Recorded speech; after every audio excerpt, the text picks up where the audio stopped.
18세기 독일에서 목회를 했던 짐 프레드릭 오브린 목사님이 모처럼 겨울 여행을 떠났습니다. 그런데 여행 중에 심한 눈보라를 만나서 길을 잃어버렸습니다. 꼼짝없이 얼어 죽을 수밖에 없는 상황에 처해지게 되었습니다. 그런데 때마침 마차를 타고 가던 어떤 사람이 이 오브린 목사님을 발견하였습니다. 그래서 이 목사님을 마차에 태워가지고 인근 마을까지 데려다 주었습니다. 뿐만 아니라 또 편하게 쉴 수 있는 따뜻한 방까지 마련해 주었습니다. 이 오브린 목사님이 너무 고마웠습니다. 그래서 그 사람에게 이름을 물었습니다. 그러자 그 사람이 이렇게 말했습니다. 목사님이시죠? 그렇다면 선한 사마리아 사람의 이름을 아시나요? 저는 목사님이 선한 사마리아 사람의 이름을 아실 때까지 제 이름을 밝히지 않겠습니다. 여러분은 혹시 선한 사마리아 사람의 이름을 아십니까? 모르죠. 성경에 선한 사마리아 사람으로 나와 있지 그 사마리아 사람의 이름은 기록되어 있지 않습니다. 스코틀랜드의 가정에는 표들이 많은데 가훈들이 많은데 그 가정들 중에 이런 가훈이 있습니다. 섬기기 위하여 구원받았다. Saved to serve. 우리를 부르시고 하나님의 자녀 되게 하신 이유가 무엇일까요? 하나님께서 왜 우리를 부르시고 하나님의 자녀 삼으셨을까요? 그것은 to serve, 섬기기 위해서입니다.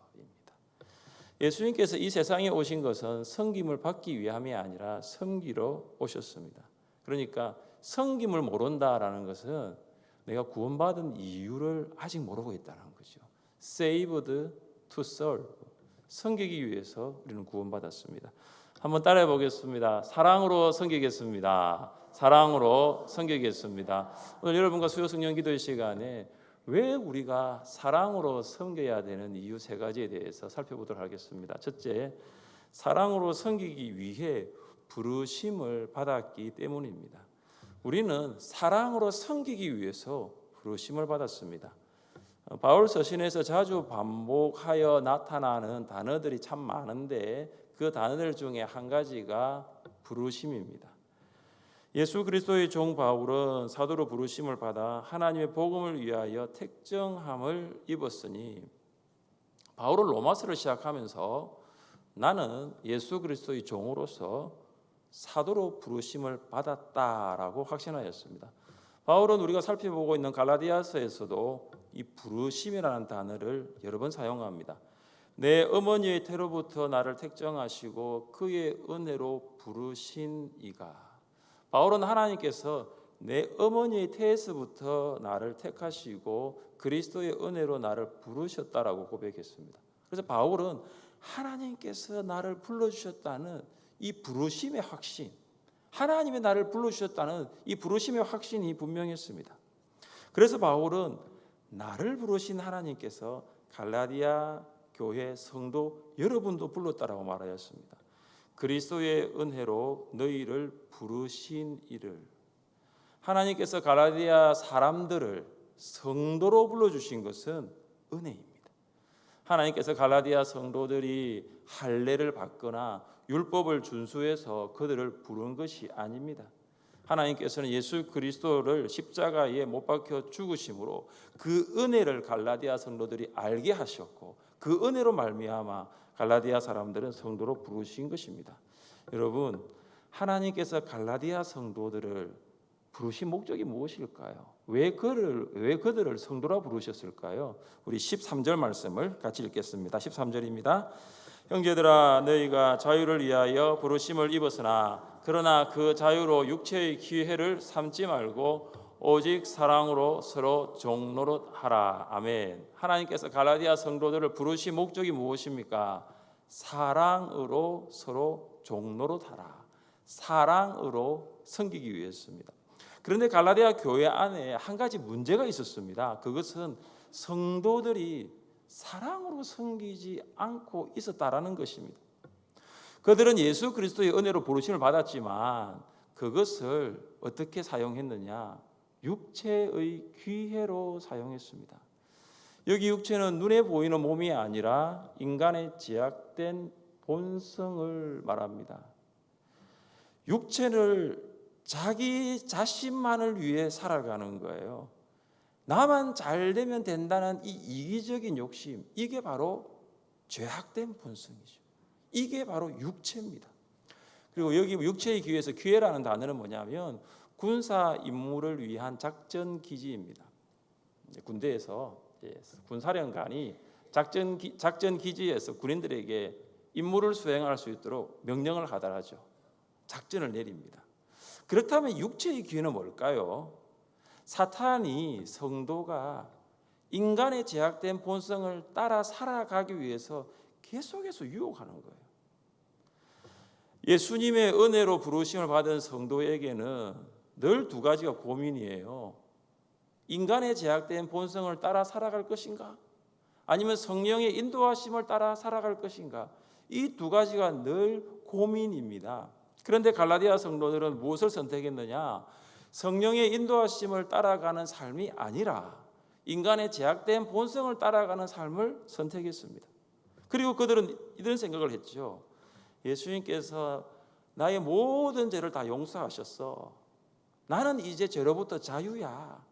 그러니까 이제부터 아무렇게 살아도 돼. 나 이미 구원받았잖아. 나 이미 구원받았잖아. 여러분, 하나님께서 죄인인 우리를 불러 거룩하게 하셨고 세상을 따르던 우리를 불러 그리스도를 따르게 하셨습니다. 우리는 거룩한 우리 성도가 되었고 우리는 그리스도를 따르는 자, 그리스도인이 되었습니다. 여러분, 성도가 그리스도인이십니까? 여러분은 성도가 그리스도인이십니까? 성도와 그리스도인이라는 부르심을 확신하는 것 굉장히 중요합니다. 내가 성도고 내가 그리스도인이라는 것을 확신하는 것 굉장히 중요합니다. 이것이 바로 우리의 정체성이기 때문입니다. 그런데 여러분, 그 부르심대로 살아가고 있습니까?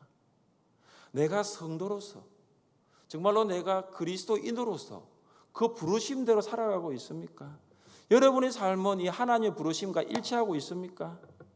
하나님의 부르심을 받았지만 혹시 그것을 육체의 기회로 우리의 욕망을 이루는 것으로 사용하고 있지는 않습니까? 사람들이 욕망으로 삼고 있는 대상은 크게 몇 가지가 있는데 대표적인 것이 돈이고 성입니다. 사람들은 이 더 많은 이 물질을 소유하기 위하여 살아가는데 특별히 그리스도인들도 마찬가지예요. 어떤 그리스도인들은 부르심보다 육체를 따라 살아갑니다. 그래서 성도들은 어떻게 하면 돈을 모을 수 있을까?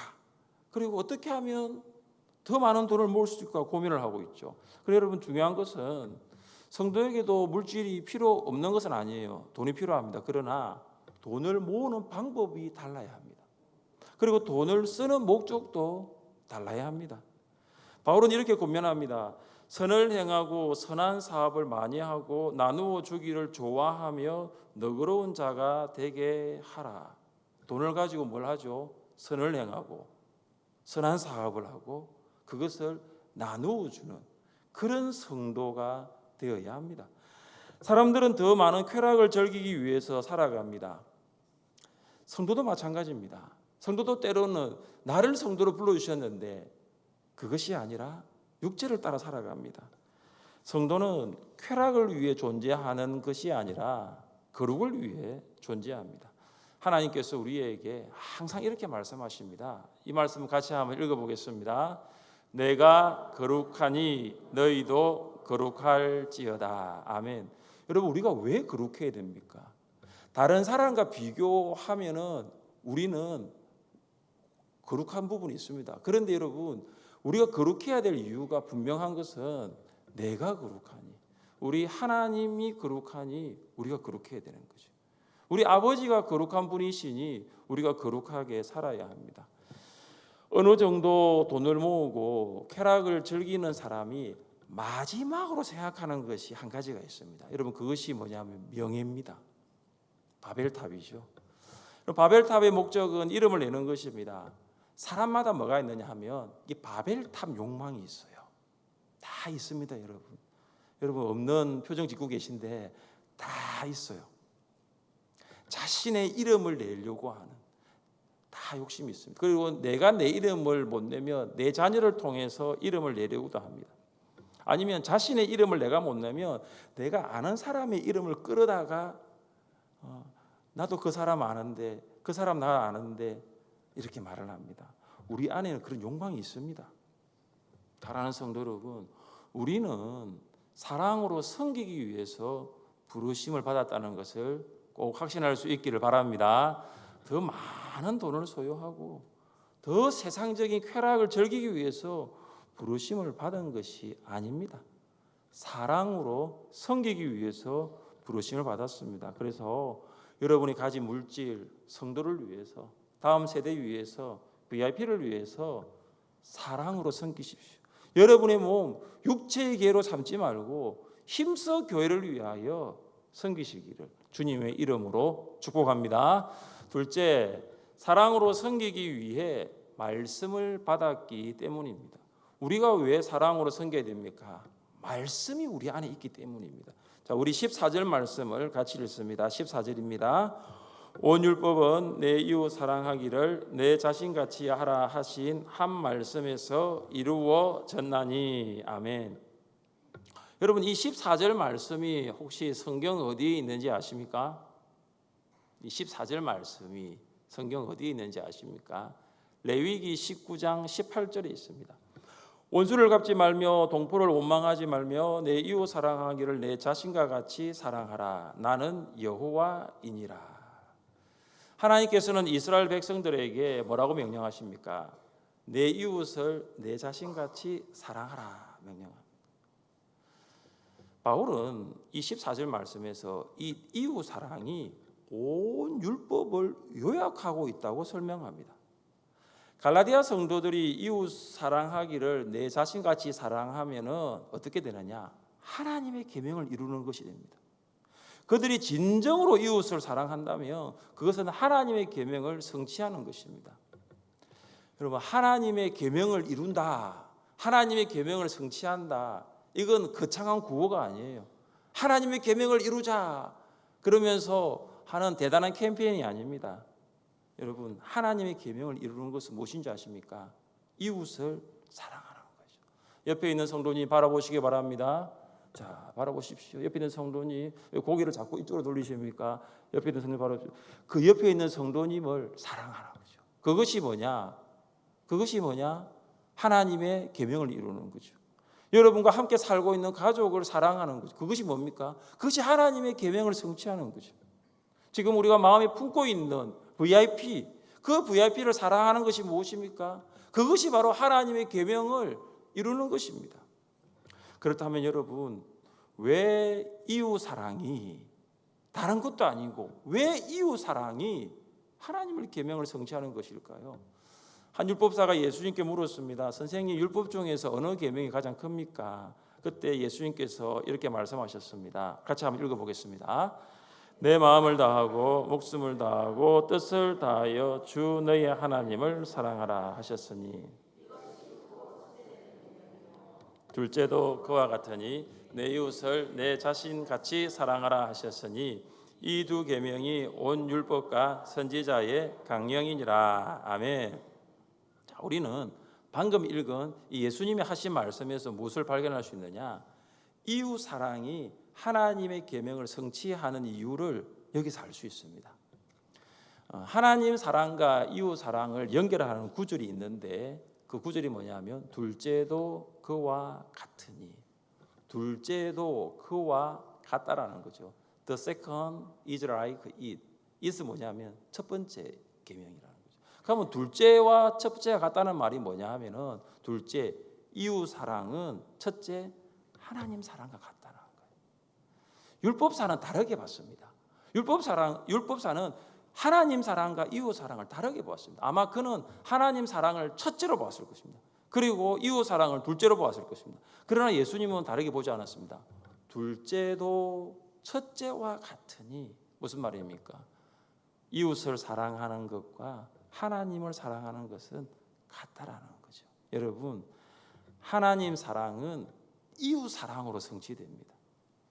하나님의 사랑을 받으면 반드시 이웃을 사랑하게 되어 있어요.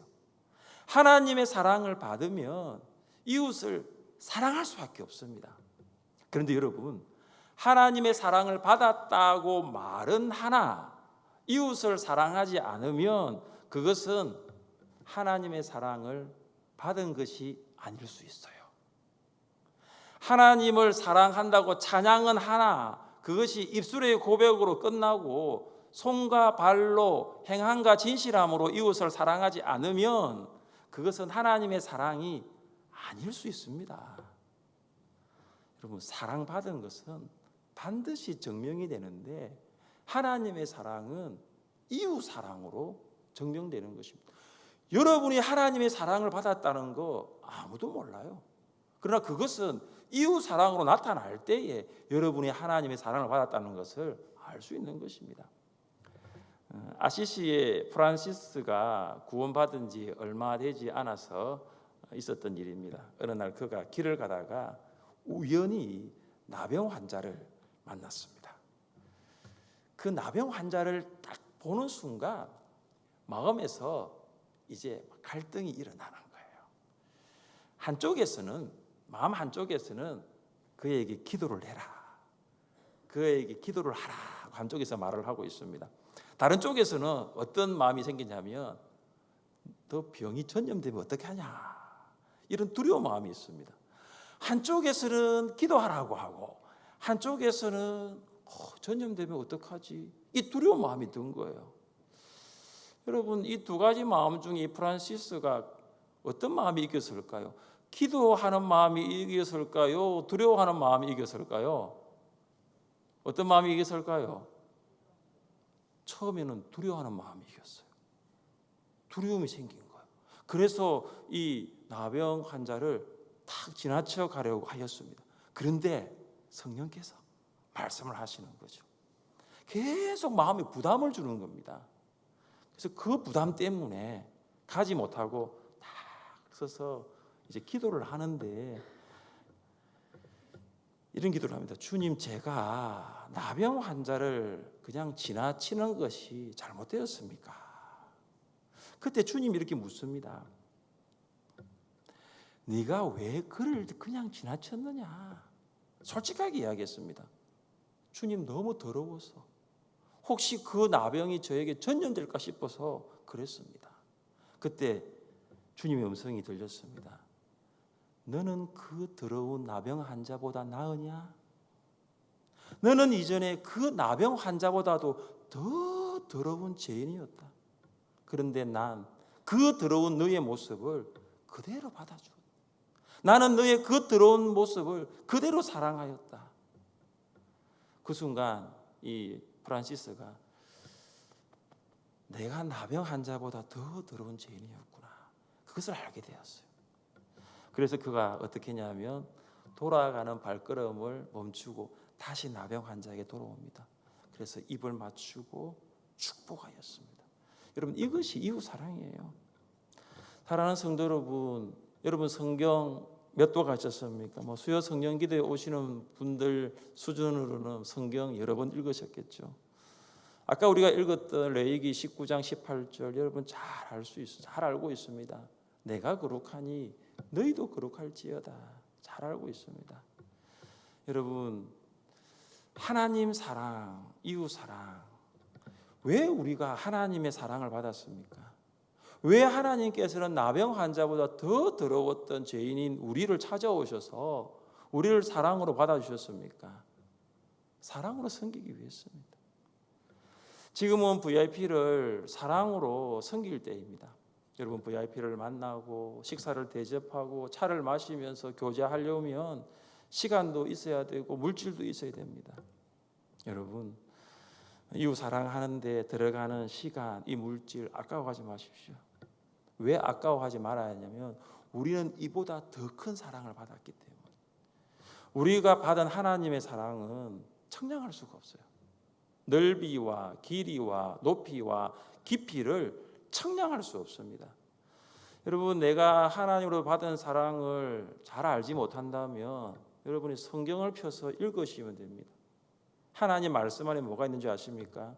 여러분을 향한 하나님의 사랑이 아주 구체적으로 기록되어 있습니다. 여러분이 너무나 잘 알고 있는 말씀이죠.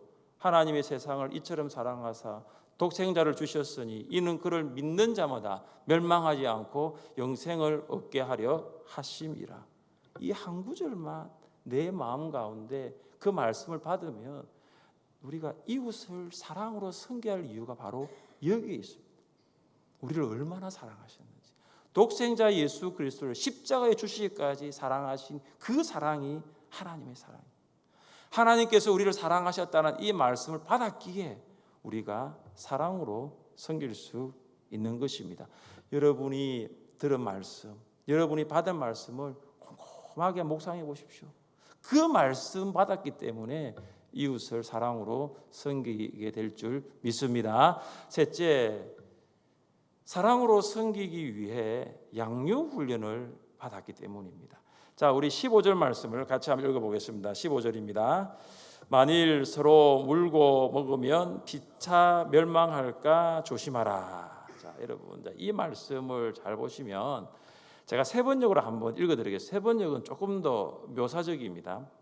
여러분이 서로 물어 뜯고 잡아먹고 하면 피차 멸망하고 말 터이니 조심하십시오. 세 번역 성경 어떻습니까? 서로 물어 뜯고 이렇게 나옵니다. 잡아먹고 나오죠. 그러니까 그러면은 멸망한다. 그래서 조심하라는 거죠.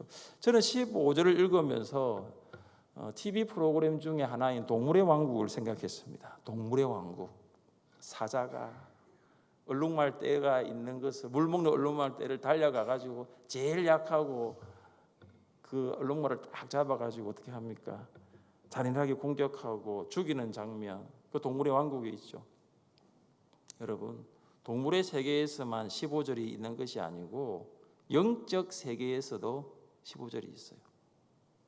서로 물어뜯고 서로 잡아먹는 일이 교회 밖에만 있는 것이 아니고 교회 안에 일어나고 있습니다. 어느 교회에서? 갈라디아 교회에서. 여러분, 이 15절은 다른 절과 달리 현재 시제로 사용되어 있습니다. 이것은 뭐냐? 바울이 갈라디아서를 기록할 당시에도 계속해서 갈라디아 성도들이 교회 안에서 서로 물어뜯고 서로 잡아먹고 있었다는 거예요. 우리는 갈라디아 교회뿐만 아니라 고린도 교회에서도 성도들 안에 갈등과 분쟁이 있음을 알 수가 있습니다. 우리 같이 한 말씀을 읽어보겠습니다. 너희는 아직도 육신에 속한 자로다. 너희 가운데 시기와 분쟁이 있으니 어떤 이는 말하되 나는 바울에게라 하고 다른 이는 나는 아볼로에게라 하니 너희가 육의 사람이 아니리요. 아멘. 고린도 교회 안에서 성도들이 갈등과 분쟁을 한 이유가 무엇입니까? 그것은 고린도 교회 안에 파당이 있었기 때문입니다.